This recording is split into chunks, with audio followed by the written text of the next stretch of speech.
Oh, hey there. I've got another simple Saturday. Oh, we've got one. Oh my goodness. 1, 2, 3, 4, 5, 6, 7, 8, 9, 10, 11, 12, 13, 14, 15, 16, 17, 18, 19, and 20. These are some ranky, janky dollar bills, I will say. What the heck? Alright, let's get these out. 1, 2, 3, 4, 5, and 6. And I've got to pull my die out. Alright, we do $2 for each roll, and let's go. $2. $2. 3. I hope this isn't like last week where the same amount gets it.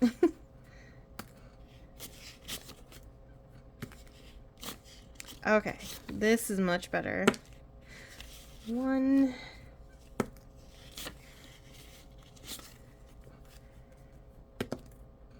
2. It seems like this one's a popular one. And 3. Alright, let me pick a marker. Let's do orange. I'm feeling orangey today. Alright, actually let's do green because I see green isn't a color that I've used. Alright, we're putting in $4 into Janelle Ray Budget's flower challenge. So I'm going to color in 2. And we are officially halfway on her challenge. So now I've got 10, 11, 12, 13, 14, 15, 16, and 17.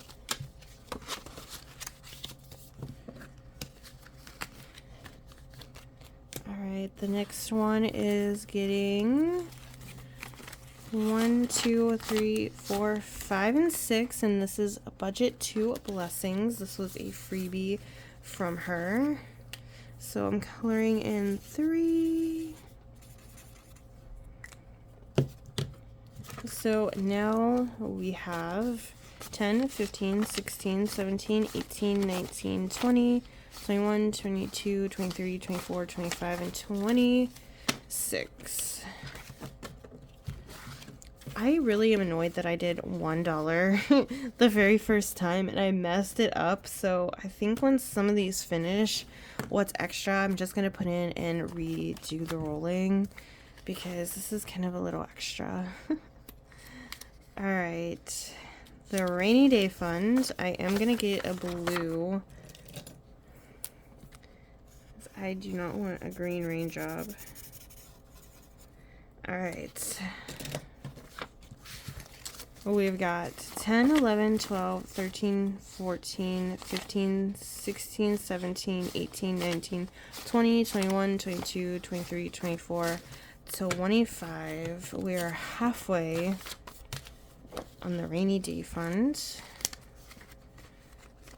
Alright, the next one is Kuna Matata by 6 Girls Budget. This was a freebie.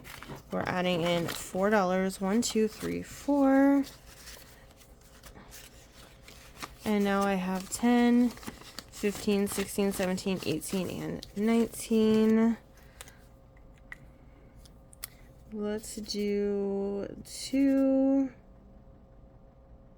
and 2.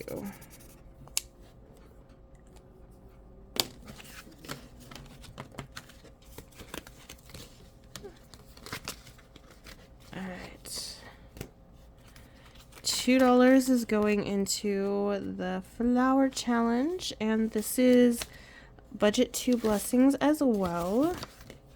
And $2.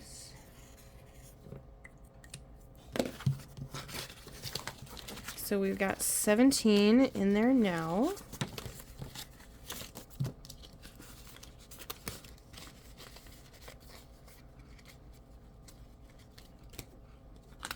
All right, $2. So I've got 10, 11, 12, 13, 14, 15, and 16.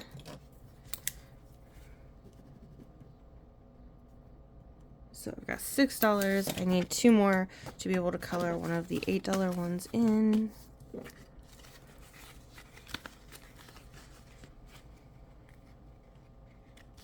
Alright guys, that is all for this simple Saturday. I also wanted to come on and maybe give like an inner inspirational speech. So as you guys know, I hosted a foreign exchange student, and I didn't know how big of an impact and positive change that she would have on me, and how much she could heal me as a person. So I had a lot of trauma growing up.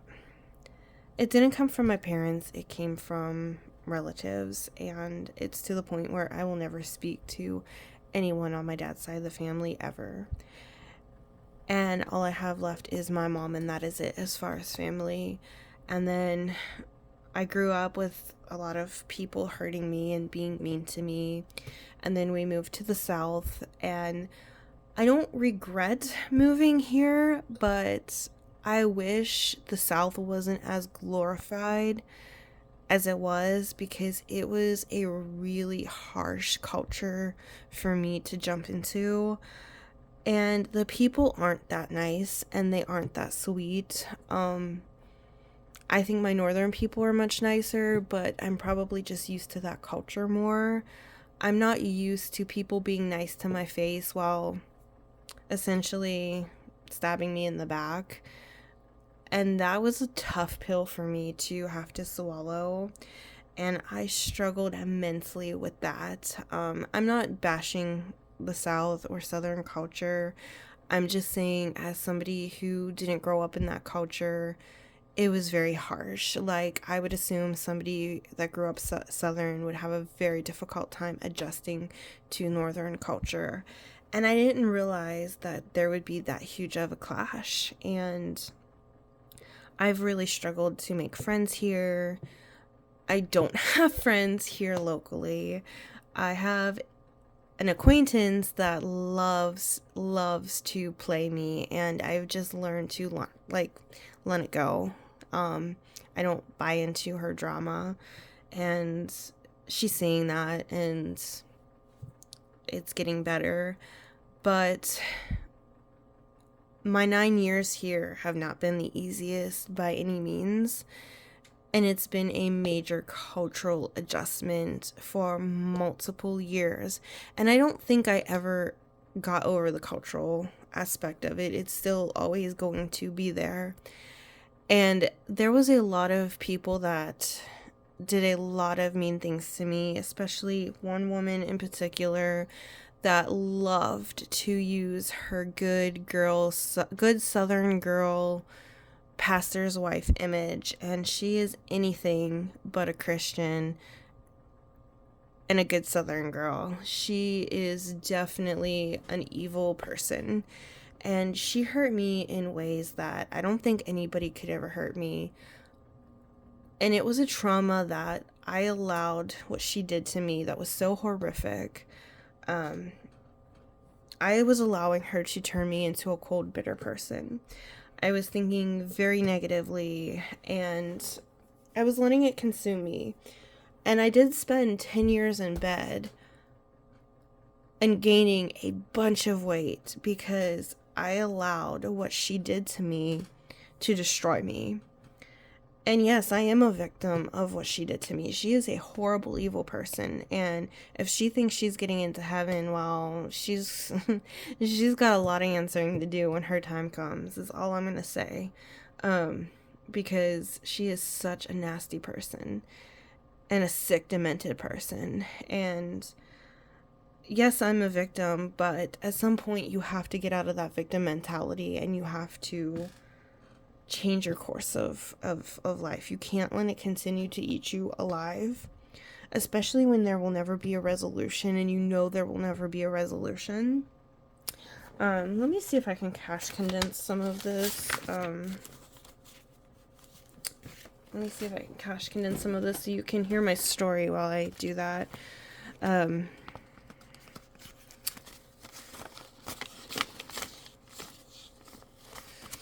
So yeah, I allowed her to destroy a big piece of my life, and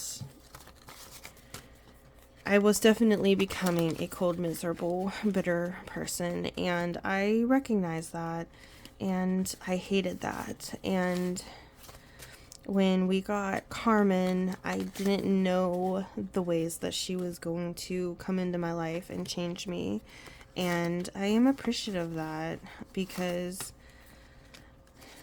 I am a different person today from this experience than I was prior to that. 1, 2, 3, 4, 10, 4, 5, so 15.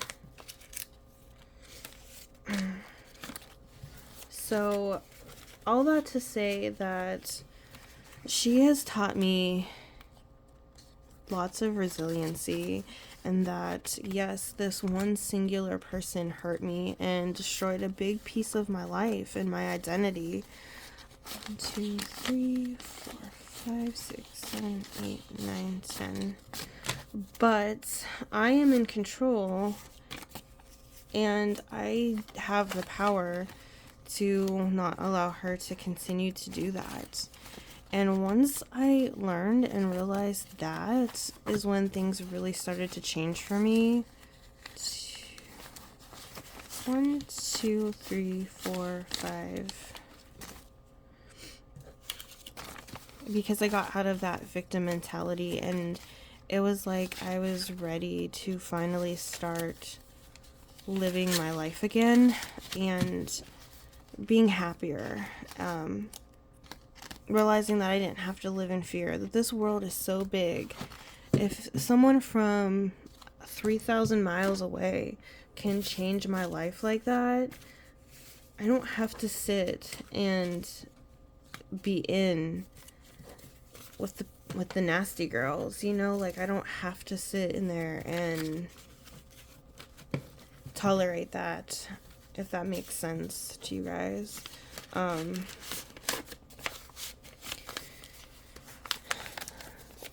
And now that Carmen's gone, I didn't know how I would be after she left. And I'm sad because I miss her, absolutely. But I am not as sad as I thought that I was going to be. And I'm okay. And I really was testing the waters to see if she would respond to our messages and how much she meant that she would stay in contact. And she's responded to every message, and she's sent pictures. And I know it's going to be okay, because I know I'm going to see her again. Just next year, you know. So, this world is so big, and there's so many people. And I have the choice whether or not what this horrible woman did to me, if I allow it to continue to ruin my life, or if I choose to let it go. And I've decided I'm letting it go. She no longer has that power over me.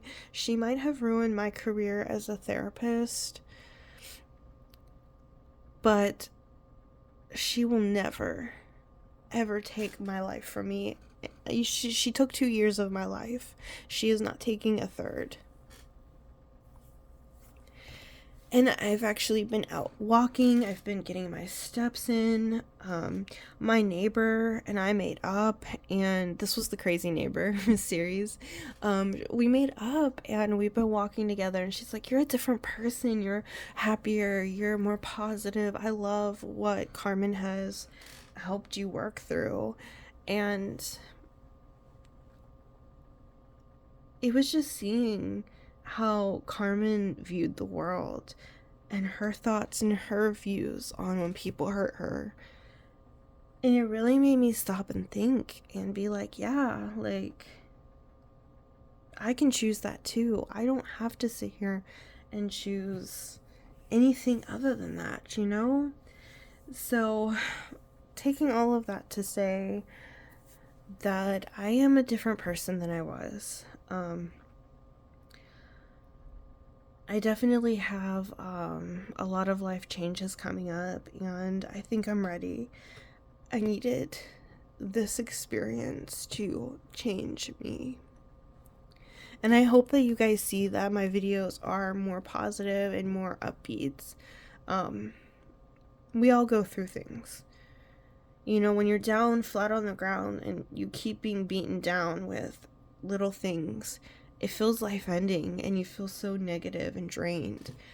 But having Carmen really helped revive me, and she essentially helped pick me up off the ground, something that I will be so grateful for the rest of my life. I rearranged her bedroom. I didn't want the same reminder. And I'm actually not just laying in bed. I'm getting up, I'm walking. I got 13,000 steps in yesterday. I got a walking pad. I've been doing so much more. I'm doing better than I thought I would be. And I'm so grateful for her and for that opportunity. So I hope you guys see that in my videos. And I hope you guys really enjoy that. Let me know if you've seen the change, because other people are telling me that they see that in me. My best friend, the one that I'm gonna visit in New Mexico, she noticed it and she's like, you are so much more positive, and I like that. And that's made me feel good about myself. So that is all. I will see you guys in the next Simple Saturday.